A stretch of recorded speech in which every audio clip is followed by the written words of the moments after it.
안녕하세요. 미국 주식 성공 투자로 여행을 원 없이 다니고 싶어하는 욕망덩어리 미국 주식 인간 지표입니다. 나스닥 선물 일봉이 10일 이평선 터치하면 영상 업로드 하려고 했는데 징글징글하게 안 떨어져서 미리 올려드립니다.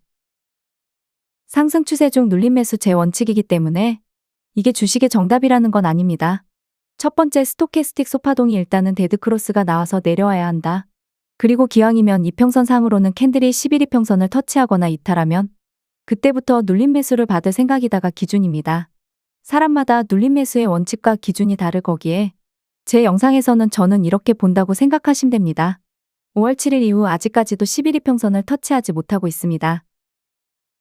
아무튼 기다리다 보면 언젠간 오긴 올 텐데 기다린 이후 과연 비중을 얼마나 들어갈 것인가입니다. 결국 주식을 하다 보면 더 큰 수익을 얻고 싶어하고 아무리 차트를 좀 본다고 할지라도 심리적으로 내가 큰 비중이 들어가서 실패했을 때 손절을 할 수 있냐 없냐가 가장 중요해집니다. 그게 계속 무서우면 큰 비중을 들어가기가 더욱 무서워지는 거고요. 아무튼 11 이평선을 터치를 했다고 가정을 해봅시다. 신규 진입일 수도 있고 기존 물량이 있어서 추매를 해도 눌림 매수를 해도 평단가에서 매우 유리할 수도 있습니다. 사람마다 경우가 다르기에 정답이 없습니다. 아무튼 롱을 진입했다고 칩니다. 대충 그냥 500만 원 매수 완료. 단 이틀 만에 한 배수 기준으로 11 이평선에서 8% 가까이 상승이 나와버렸습니다. TQQQ를 500만 원 들어갔다면 3일 만에 20% 수익입니다. 여기서부터 이제 3배 레버리지 상품 맛을 보게 됩니다. 1000만 원 들어갔으면 단 3일 만에 200만 원 수익, 2000이었다면 3000이었다면 등등등 각종 다양한 행복 시나리오를 짜는 게 3배 레버리지 상품의 맛이죠. 또다시 11 이평선 터치를 했습니다. 앞에 이미 좌측 사례에서는 3차례 정도 터치 후 반등이 나왔으니 최소 21 이평선까진 가겠지 하는 분들도 계실 거고 그걸 너무 확신을 가지고 위로 아래로 다 발라먹어야지 하면서 숏에 무리한 투자를 하는 분들도 계실 겁니다. 사실 어떻게 보면 당연히 그리 생각하는 게 맞을지도 모릅니다. 하지만 주식이 그리 호락호락하지 않죠. 고점과 저점을 맞추는 걸 포기하면 편한데 사람 심리가 고점에 매도하고 싶고 저점에 매수하고 싶어 할 수밖에 없으니깐요. 그리고 캔들이 떨어질 때는 이동평균선이라는 지지에 너무 확신을 가지게 되는 것도 문제 같습니다. 물론 저도 어느 정도 참고는 하지만 무조건 지지받을 거야 라는 마인드는 버리는 게 좋습니다. 21 이평선을 조금 남겨두고 반등이 나와버립니다. 스토캐스틱 소파동이 위로 돌렸습니다. 계획적으로 500만 원만 매수되었을 가능성이 높습니다. 여기서부터 이제 사소하지만 중요한 대응이 필요합니다. 우리가 11 이평선에서부터 매수한 이유가 무엇일까? 당연하게도 고점 부근이나 그 위에서 매도하고 싶기 때문입니다. 근데 그게 실패했을 때 본인의 대응책이 무엇일까? 롱을 과감히 손절할 수 있을까? 이게 안 되면 비중을 더 크게 못 들어가게 됩니다. 비중을 더 크게 못 들어간다고 해서 나쁜 것도 아닙니다. 결국 본인의 심리가 아직은 손절이라는 강력한 무기를 쓸 수 있는 레벨이 안 되는 거기 때문입니다. 그리고 그 무기를 굳이 안 써도 됩니다. 개미에게는 분할 매수와 시간이라는 장점이 있기 때문이죠. 하지만 분할 매수와 시간을 잘 활용하려면 당연히 큰 비중을 들어가면 안 됩니다. 바로 이런 경우입니다. 우리가 11 이평선에서부터 매수한 이유가 최소한 전고점 부근에서 매도하려는 목적이었으나 이게 실패한다면 저점을 추가로 이탈할 가능성에 대해서는 어떤 대응을 할 것인가도 시나리오가 있어야 합니다. 그리고 이러한 상황에서 우리는 과거 차트를 보고서 대응책을 찾을 수밖에 없고 최악보다는 그나마 순한맛 하락을 보게 됩니다. 이 정도 하락이면 얼마 되지도 않는군. 롱 손절 안 하고 물 타면 그만이거든 이런 식으로 말이죠.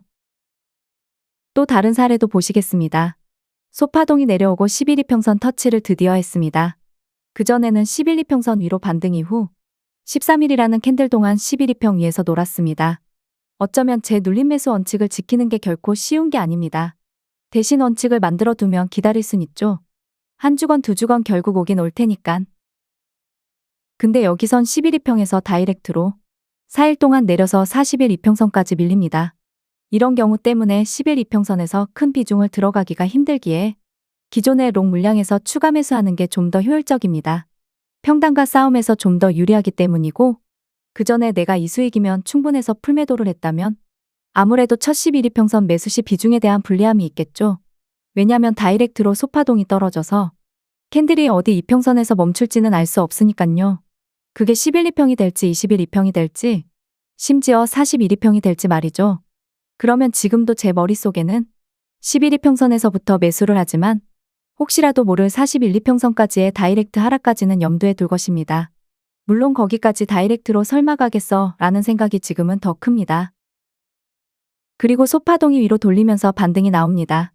반등이 나올 때는 추격 매수는 하지 말고 관망하는 게 제 원칙입니다. 여기서 부타기를 하고 싶으면 하면 되는 거고 그저 제 원칙은 그렇다는 겁니다. 저는 기왕이면 소파동이 다시 데크가 나와서 눌릴 때 불타기를 하지 않을까 싶습니다. 물론 차트를 미리 보고 왔으니 하는 말일 수도 있습니다.